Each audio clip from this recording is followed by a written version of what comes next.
자, 오늘 말씀을 보면 에스겔 말씀이 계속해서 이어져 내려오게 됩니다. 오늘 21절부터 보면 한 가지 중요한 사건이 발생을 하게 됩니다. 바로 예루살렘이 함락되었던 것이죠. 당시에 바벨론으로 끌려와 있던 하나님의 백성들이 있었고 또 유대 지역에 남아 있는 사람들이 있었는데 그 선지자들이 예언을 했던 것처럼 예레미야와 에스겔의 예언처럼 예루살렘이 이제 멸망하는 시절이 도래하게 된 것입니다. 그리고 나서 예루살렘이 멸망하게 되자 하나님께서는 계시를 에스겔을 통해서 이제 부어주시게 됩니다. 그리고 나서 오늘 이 말씀이 크게 계시가 두 가지 파트로 나눠지게 됩니다. 23절부터 29절까지 이 단락이 있고 30절부터 33절까지의 단락이 두 단락으로 이렇게 나눠지게 됩니다. 이 각 단락은 이제 대상이 다릅니다. 하나님의 말씀을 보내드린 대상이 다른데 첫 번째 단락은 바로 예루살렘과 이스라엘에 남아있던 사람들, 그 남은 자들을 향해서 하나님께서 이 말씀을 보내주시게 됩니다. 그리고 33절부터 30절부터 33절까지는 지금 바벨론에게 포로로 끌려와 있는 그 사람들에게 하나님의 말씀이 임하게 되죠. 그러면 당시에 남아있던 사람들에게 임했던 하나님의 말씀이 어떤 것이냐? 첫 번째 단락을 우리가 먼저 한번 살펴보겠습니다. 23절부터 우리가 한번 살펴보면 이 첫 번째 단락에서 사람들의 반응, 그러니까 이 당시에 이스라엘 백성 남아있던 사람들이 가졌던 그 반응은 무엇이었냐면 24절에 그 내용이 잘 나오게 됩니다. 그 사람들이 이렇게 말했다는 거죠. 이스라엘의 이 황폐한 땅에 거주한 자들이 말하여 이르기를 아브라함은 오직 한 사람이라도 이 땅을 기업으로 얻었는데 우리는 숫자가 더 많은즉 이 땅을 더욱 우리에게 기업으로 하나님이 주시지 않겠느냐라고 이야기를 하셨다는 것입니다. 자, 이 굉장히 긍정적인 태도죠. 그리고 낙관적으로 말씀을 보고 또 상황을 판단을 했습니다. 그러니까 예루살렘이 지금 회파되어 버리고 멸망해 버린 과정 가운데 있는데 이 이스라엘 민족들은 지금 뭐라고 생각을 했냐면 비록 예루살렘은 불타고 회파되어 버렸고 완전히 멸망해 버렸지만 아브라함은 혼자였는데도 하나님께서 가나안 땅을 다 유업으로 주셨다는 것입니다. 그러니까 지금 우리 남은 자들은 여럿이 아니냐. 그러니까 하나님이 더욱 이 땅을 우리에게 유업으로 주시게 될 거다. 그러니까 걱정하지 말자라는 식의 태도를 취했다는 거죠. 굉장히 긍정적이고 또 어떻게 보면 굉장히 논리적으로 말씀을 분석한 것처럼 보입니다. 근데 이것은 아전인수격으로 말씀을 자기 나름의 상황에 끼워 맞춰서 해석을 한 것이지요. 여러분들이 루신이 쓴 아큐정전이라는 소설을 아실 것입니다. 우리가 이렇게 학창 시절에 많이 배웠던 소설인데 거기에 보면은 그 주인공이 등장을 합니다. 근데 그 주인공의 삶이 굉장히 비루하죠. 굉장히 비루할 뿐만 아니라 처지가 불쌍하고 연약하고 보잘것없는 인생입니다. 술과 도박에 빠져 살면서 앞날에 사실 미래가 보이지 않는 불쌍한 사람인데 이 사람이 항상 이렇게 당하는 일이 있었는데 그게 무엇이었냐면 동네의 불량한 사람들로부터 구타를 매일같이 당하는 거예요. 근데 그 구타를 매일같이 당하면서도 이 안에 마음속에서 뭔가 깨닫는 마음이 없어요. 그 구타를 당하고 나서 항상 자신이 뭐라고 얘기를 하냐면 이렇게 얘기를 합니다. 그들은 주먹으로 날 때렸지만 나는 나의 얼굴로 그들의 주먹을 때린 것이다. 그리고 그들은 정신적으로는 굉장히 수준이 낮은 사람들이다. 그러나 나는 정신적으로 굉장히 수준 높기 때문에 결국엔 내가 승리한 것이다 라는 식으로 자기 합리화를 계속해서 반복을 합니다. 결국에 이제 이 소설에서부터 비롯해서 나왔던 말이 요즘 우리가 흔히 쓰는 바로 이 정신승리라는 말이에요. 그러니까 이 인지가 부조화되는 거죠. 상황과 지금 내가 처해 있는 상황과 이 내가 가지고 있는 생각이 이 서로 부조화를 일으키는 상황 속에서 자기 합리화를 계속해서 해내는 것입니다. 그리고 스스로 자꾸 정신승리를 하는 거예요. 근데 오늘 이스라엘 민족이 지금 행하고 있는 일이 무엇이냐면 바로 이 정신승리를 하고 있다는 겁니다. 예루살렘이 멸망되어 버리고 회파되어 버린 과정, 지금 누가 봐도 그리고 자신을 객관적으로 살펴볼 때 지금 처참한 처지 그리고 반성을 해야 하고 돌이켜야 하는 이 시기임에도 불구하고 자기 스스로 무엇이라고 자꾸 반복하며 되뇌이고 있냐면 우리는 완전히 멸망한 게 아니고 우리는 잘못된 게 아니고 오히려 우리는 아브라함은 혼자였지만 우리는 다수이고 우리는 다시 회복할 수 있을 것이다. 이 잘못된 것이 아니라는 생각, 스스로의 환경을 합리화하는 단계에 자꾸 들어가고 있다는 것이죠. 그러면 이 사람들이 왜 이렇게 정신승리를 하고 자기를 합리화하고 상황을 객관적으로 바라보지를 못하는 것일까요? 예수님께서는 이렇게 말씀하신 적이 있습니다. 요한복음 3장 20절을 보면 이렇게 이야기를 하셨습니다. 악을 행하는 자마다 빛을 미워하여 빛으로 오지 아니하니 이는 그 행위가 드러날까 하며 라고 이야기를 하셨습니다. 그러니까 악을 행하는 자마다 진리이신 하나님께로 나오지 않는다는 것입니다. 그렇게 나오지 않는 이유는 무엇입니까? 이 사람들이 자신 속에 있는 죄악을 바라보게 될 것을 두려워했기 때문이라는 것입니다. 마찬가지로 오늘 이스라엘 백성들은 객관을 마주대하지 못합니다.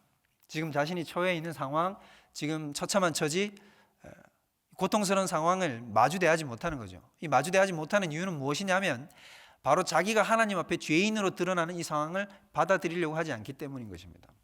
다른 말로 하면 어렵지 않고 즉 회개를 하기를 거부한다는 것입니다. 바로 이것이 이스라엘 민족의 큰 문제가 된다라고 하는 것이죠. 그러면 왜 이렇게 객관을 마주대하기 무서워하는가? 하나님께서 우리에게 진심으로 원하시는 것은 무엇이겠습니까? 하나님이 진심으로 원하시는 것, 이 이스라엘 백성에게 징계를 행하시고 고통을 주신 까닭은 이들을 멸망시키려고 하나님께서 이들에게 이런 고통을 선사한 것이 아니라는 것입니다. 하나님께서 이런 고통으로 이들을 심판을 단행하시면서 이들을 이끌어 가신 이유는 무엇이냐면 결국 그들로 하여금 회개하여 돌이켜 나음을 입도록 하나님께서 이끄시는 것이라는 것이죠. 그런데 그들은 하나님의 이러한 깊으신 뜻을 분별할 줄을 모릅니다. 그리고 그 뜻을 깨닫지도 못하고 도리어 자신을 합리화하여 하나님 앞에 회개하는 자세로 무릎 꿇지 못하는 것입니다. 이런 사람들의 태도에 대해서 하나님은 어떻게 하시겠다고 말씀하십니까? 하나님은 굉장히 진노하세요. 오늘 말씀을 보면 27절을 한번 보십시오. 그 앞절에서부터 하나님께서는 계속해서 이들을 향해서 진노의 말씀을 하시지만 특별히 27절에 보면 이렇게 말씀하십니다. 내가 중반절을 보시겠습니다. 내가 나의 삶을 두고 맹세하노니, 하나님께서 아주 강경한 어조로 얘기를 하시는 거죠. 내가 나의 삶을 두고 맹세한다. 내가 반드시 이것을 실천하고야 말 것이다 라는 태도로 말씀하시는 거죠. 황무지에 있는 자는 칼에 엎드러뜨려지게 되고 들에 있는 자는 들짐승에 넘겨 먹히게 되고 산성과 굴에 있는 자는 전염병으로 죽게 될 것이다. 하나님께서는 이렇게 자신의 객관적 상황 그리고 하나님 앞에 완전히 무너져버리고 하나님 앞에 돌이켜야 함에도 불구하고 돌이킴으로 나오지 않는 자를 향해서 심판을 단행하시겠다고 말씀하시는 것입니다.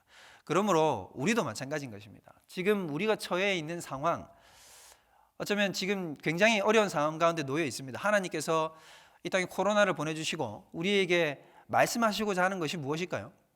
우리가 어떤 구체적인 뜻과 그 계획을 우리가 다 알 수는 없을 것입니다. 그러나 하나님께서 지금 한 가지 분명한 것은, 우리에게 요구하시는 것은 우리가 정신을 차리고 깨어 근신하여 주님 앞에 나와서 우리가 정결함과 거룩함을 회복하고 교회로서의 본기능 그리고 성도로서의 참으로 참된 정체성을 회복하는 것이라는 것입니다. 이 시기를 통해서 하나님 앞에 온전하게 나와야 된다는 것이죠. 그런데 이런 상황을 온전하게 분별하지 못하고 끊임없이 우리가 우리의 죄악을 그대로 행하게 되면 하나님께서는 우리에게 더 준엄한 심판을 내릴 수밖에 없으신 것입니다. 결국엔 회초리로 때려도 말을 안 들으면 더 큰 징계가 그 뒤를 뒤따를 수밖에 없게 되는 것이죠. 그러므로 오늘 이 새벽 예배 앞에 나오신 모든 여러분들은 하나님께서 이 상황 가운데 우리에게 주시고자 하는 메시지가 무엇인지를 잘 분별하시길 바랍니다. 그리고 하나님께서 우리에게 지금 이런 메시지를 주실 때 하나님은 우리가 어떤 특별한 것, 엄청난 것을 행하기를 원하시는 게 아니라는 것입니다. 회개하고 돌이켜 그 자리 앞에 주님 앞에 부복하여 엎드리면 하나님께서는 우리에게 새날을 허락해 주시고 다시 살게 하시는 하나님의 은혜를 베풀어 주신다는 것입니다. 자, 두 번째 단락을 또 보겠습니다. 두 번째 단락을 보면 30절부터 33절에 나오게 됩니다. 자, 30절을 먼저 보면 이렇게 이야기를 합니다. 인자야, 내 민족이 담 곁에서와 진문에서 너에게 대하여 말하여 각각 그 형제와 더불어 말하여 이르기를, 자 가서 여호와께로부터 무슨 말씀이 나오는가 들어보자라고 이야기를 한다는 것입니다. 자, 여기 보면 이 예루살렘 멸망이라고 하는 굉장히 큰 사건이 일어나게 된 거죠. 이 예루살렘 멸망이라고 하는 사건이 일어나게 되니까 사람들이 이제 하나님의 말씀이 어떻게 임하는지에 대해서 관심을 가지게 되는 것입니다. 여러분, 딱 이 말씀을 보니까 지금의 이 상황과 너무나 합치되는 상황이 아니겠습니까? 큰 사건, 어떤 이 세대가 변모될 만한 어떤 큰 사건이 일어나게 되면 사람들은 그것을 향한 하나님의 계획과 뜻이 무엇인가, 우리를 향하신 하나님의 뜻이 무엇인가에 대해서 알고 싶어 합니다. 지금도 사실 우리가 그러하죠. 우리가 지금 이 상황에 마주대하고 있을 때 하나님께서 이 시기를 통해서 우리에게 촉구하시고 말씀하시고자 하는 바가 무엇인지를 많은 성도들은 알고 싶어 합니다. 당시에 바벨론에 끌려와 있던 하나님의 백성들도 당연히 그러했을 것입니다. 그래서 그 말씀을 듣고자 에스겔 선지자에게 이제 몰려갔다는 거죠. 그들이 야, 예루살렘이 멸망했다더라. 이게 도대체 무슨 일이냐? 그동안에 예레미야와 에스겔 같은 선지자들이 끊임없이 우리에게 이런 일을 경고하였는데 정말로 일어났구나. 정말 이것이 가지는 하나님의 의미가 무엇이겠는지 우리가 한번 들어보자 라고 하면서 에스겔에게 다가온다는 것이죠. 그런데 하나님께서는 이 에스겔 선지자에게 이렇게 말씀을 합니다. 백성이 하나님의 사람들이 모여오는 것 같이 네 말을 들으려고 그대로 다가오지만 그들은 그 말씀을 그대로 행하는 자가 아니다 라고 평가를 하시는 것이죠. 그리고 오히려 그들은 어떤 태도를 보였냐면 이런 태도를 보였습니다. 32절, 그들은 네가 고운 음성으로 사랑의 노래를 하며 음악을 잘하는 자같이 여겼나니 내 말을 듣고도 행하지 아니하거니와. 이들은 에스겔이 말씀을 전하는 방식, 그리고 또 어떤 태도로 그들 앞에 나오는지에 대해서 관심을 가했었습니다. 그러니까 본질적인 부분들에 대해서 어떤 생각과 마음을 집중시킨 게 아니라 부차적이고 외적인 것에 그들의 마음과 생각이 가 있었던 것입니다.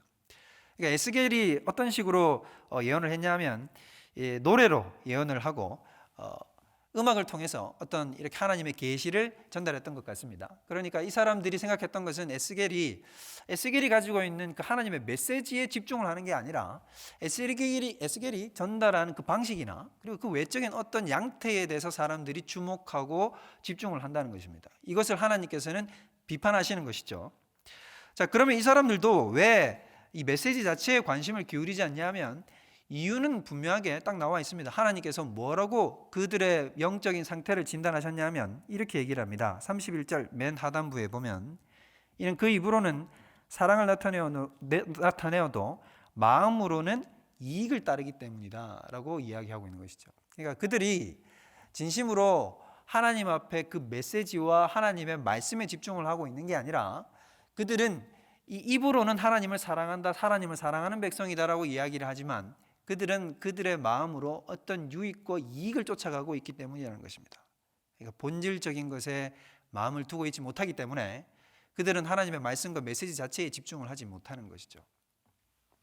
결국에는 하나님의 그 본질적인 것, 정말 하나님의 말씀 앞에 집중하지 못하는 태도는 이런 여러 가지 것으로 분산이 되게 됩니다. 제가 전에 있던 교회에 있었던 일입니다. 제가 전에 있었던 교회도 규모가 좀 상당히 있어가지고 성도들을 제가 다 알지는 못했어요. 그래서 제가 어떤 가게에 들어갔는데 그 가게가 마침 그 성도님이 하는 그 가게였습니다. 제가 전혀 알지 못했었죠. 그리고 나서 들어가서 아주 좋은 대접을 받았습니다. 받고 나서 그 가게 주인 되시는 그 집사님이셨는데 그 집사님이 저에게 나와서 하시는 말씀이 무엇이었냐면 이렇게 말씀을 하셨어요. 제가 목사님 설교할 때 굉장히 놀랬다는 거예요. 그래서 무슨 말씀인지 제가 들어보려고 왜 그러셨냐라고 이렇게 얘기를 했더니 목사님은 어떻게 설교하실 때 그렇게 길게 이렇게 말씀을 하시면서 처음부터 끝까지 원고를 어떻게 한 번도 안 보십니까? 라고 저한테 이야기를 하는 거예요. 그래서 감사합니다 라고 얘기를 하고 칭찬이니까 감사하다고 하고 나서 좋은 대접을 받고 이렇게 나왔습니다마는 제 마음속에 굉장히 정말 마음이 별로 좋지는 않았어요. 왜냐하면 제가 그분의 마음과 생각을 이렇게 한번 헤아려서 봤을 때는 그분이 이 설교, 말씀이 선포되는 그 과정 가운데 무엇에 집중을 하고 있었을까? 그분이 정말 주어지는 메시지, 그 당시에 하나님의 말씀이 주어지는 그것에 집중을 했을까? 라고 생각을 해보았을 때 그렇지 못했을 것 같다는 생각이 제 마음속에 깊이 자리 잡는 것입니다. 어쩌면 그분은 말씀을 전하는 앞에 나와 있는 이 설교자를 향해서 감탄을 했을 수도 있고 대단하다, 어떻게 처음부터 끝까지 원고도 한 번 안 보고 저렇게 말씀을 줄줄줄줄 이야기를 할까? 라는 생각으로 감탄을 했을 수도 있습니다. 그런데 그런 생각들을 되새겨서 돌이켜보면 그분이 진심으로 집중했던 것은 어떤 말씀이 아니라 울려 퍼지고 있는 설교자의 어떤 태도와 외양, 그리고 그가 전하는 전달 방식에 어떤 그 사람이 집중을 하고 있었다는 것을 제가 떨쳐버리지를 못하겠더라고요. 여러분, 이 원고를 쭉 잘 보고 보지 않고 설교를 하면 더 좋은 설교고 보고 설교를 하면 더 나쁜 설교인 것입니까? 전혀 그렇지 않겠죠. 18세기에 위대한 영적 부흥을 인도했던 조나단 에드워즈 같은 사람은 이 지독한 난시였어요. 지독한 난시다 보니까 설교 원글을 아주 꼼꼼하게 작성을 해가지고는 어떻게 했냐면 한 손에는 촛불을 들고 설교 원글을 눈앞에다 들고 그냥 말 그대로 어떻게 했냐면 보고 읽었습니다. 보고 읽었는데도 에드워즈가 설교할 때 마룻바닥에 사람들이 그대로 문자 그대로 뒹굴었습니다. 또 동시에 같은 시대에 활동했던 조지 휘필드 같은 사람은 어떻게 했냐면 전혀 원고 뭐 이런 거 없이요, 자유롭게 말씀을 전파하고 하나님 앞에 나아갔습니다. 그 사람도 동일하게 많은 사람들에게 큰 영향력을 미쳤죠. 두 사람 다 미국 대부흥과 대각성 운동의 선구자들이 되었습니다. 그러면 여러분, 에드워즈는 덜 뛰어난 사람이고 조지 휘필드는 더 뛰어난 사람인가요? 그렇지 않다는 것입니다. 그 사람이 어떤 방식으로 말씀을 전달하느냐는 중요한 것입니다만은 어떤 관점에서 본다면 그것은 부차적인 것에 불과하다는 것입니다. 정말로 중요한 것은 무엇이냐면 선지자를 통해서 울려 퍼지는 메시지, 그리고 그 메시지가 담고 있는 하나님의 계획과 뜻이 무엇인지를 분별할 줄 아는 것이 더욱더 중요하다고 하는 것입니다. 그래서 사도 바울은 고린도전서 2장에 보면 1절에서 4절까지 통틀어서 이렇게 이야기를 합니다. 그가 이 고린도 교회에 들어갔을 때 어떤 마음이었다는 것입니까? 두렵고 떨리는 마음으로 들어갔다는 거예요. 그리고는 사람의 지혜로 말씀을 전하려고 한 것이 아니라 하나님의 말씀을 따라서 자기가 행하기로 결정을 했는데, 특별히 자신이 전달하고자 하는 메시지를 딱 제한을 두기로 결정을 했다는 것입니다. 그것이 무엇이었습니까? 우리가 2절을 한번 보면 이렇게 얘기를 합니다.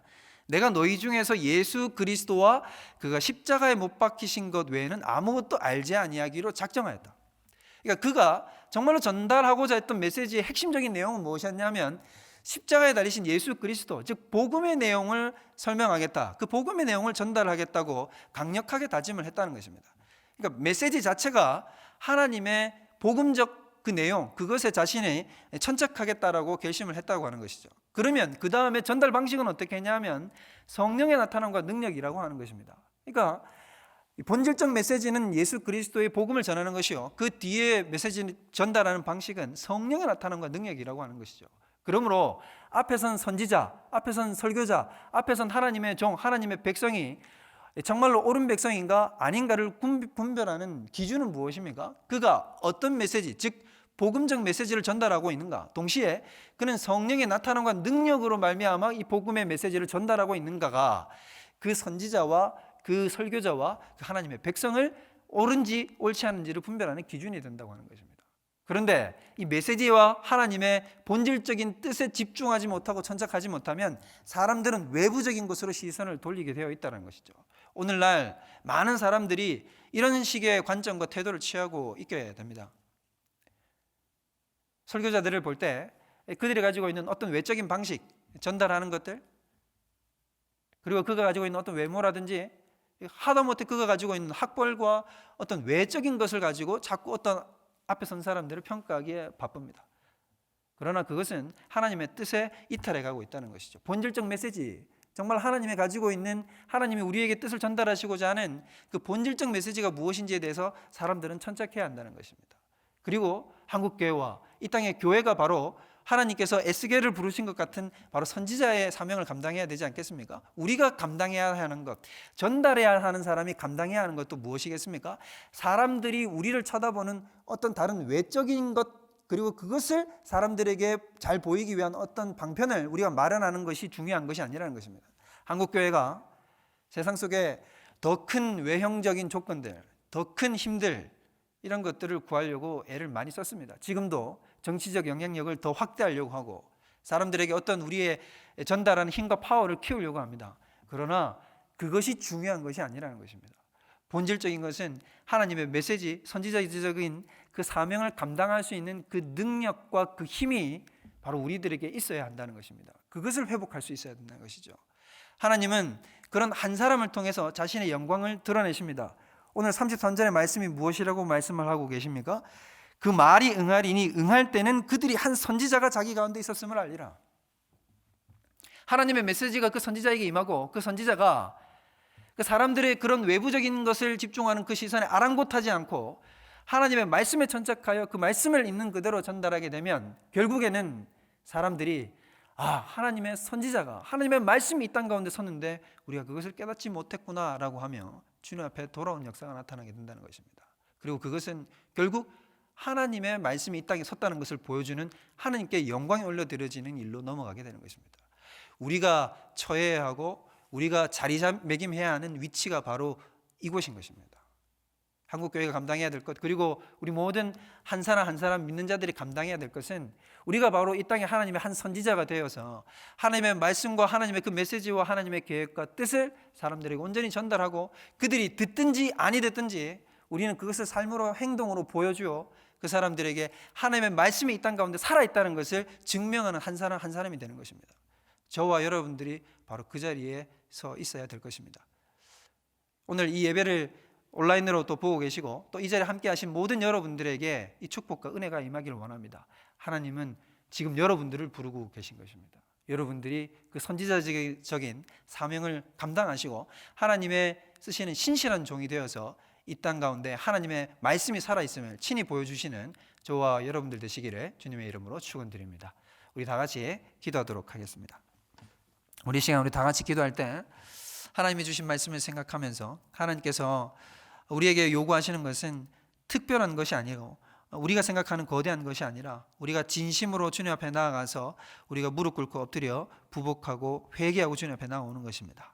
그 회개를 이룰 수 있도록 하나님 은혜를 달라고 우리가 객관을 마주하 대하고 우리의 연약함을 다시 주님 앞에 토로하고 주님 앞에 회개로 나오시는 저희들 될 수 있게 해달라고 기도하시고 우리가 참으로 하나님께서 주신 말씀처럼 이 땅에 하나님의 말씀을 온전히 대언하는 선지자적인 사명을 감당할 수 있는 한국교회와 이 나라 민족의 모든 성도들이 될 수 있게 해달라고 우리 다 같이 기도하고 각자 기도하고 돌아가시도록 하겠습니다. 우리 기도하도록 하겠습니다. 하나님 아버지, 우리에게 주신 이 하나님의 말씀이 헛되지 아니하여 참으로 더욱 많이 수고하였다고 하는 사도 바울처럼 우리 자신의